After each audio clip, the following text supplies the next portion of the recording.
All right, welcome back to LabRat Scientific. I'm back in the lab, and today I would like to talk about how we measure electrical current. Here's a light bulb circuit I'll be testing.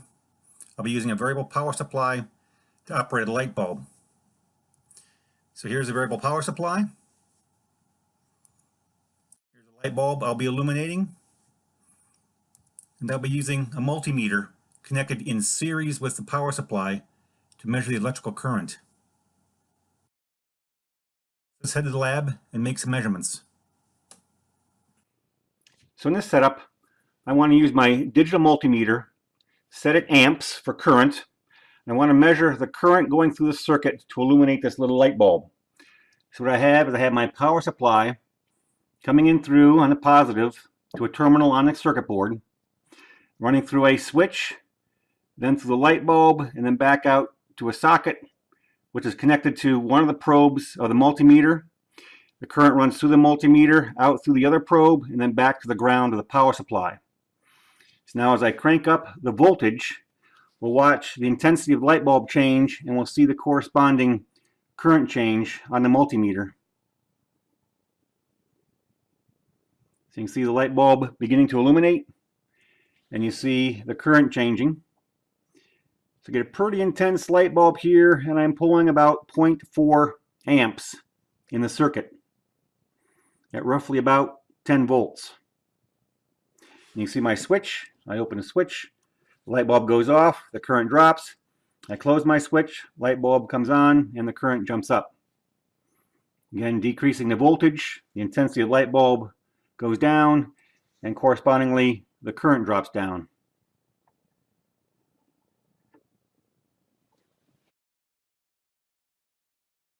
Here's the second circuit.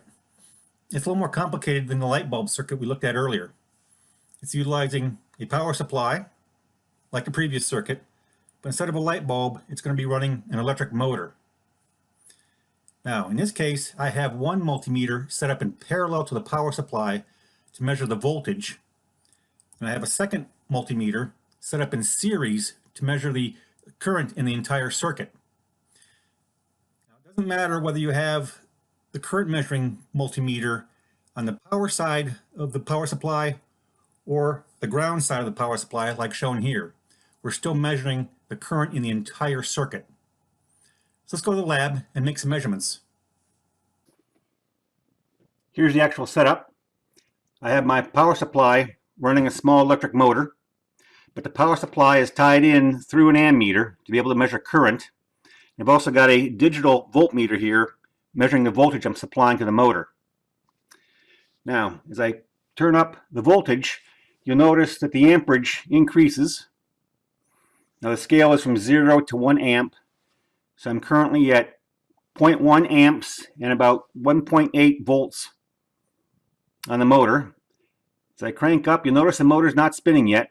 I'm currently at 0.2 amps. And eventually the motor will break its friction and begin spinning at about 0.25 amps. And notice once the motor starts spinning, the current drops down again. So I'm running on a lower load on the motor once I broke the friction. I'm currently at 7.5 volts at approximately 0.1 amps.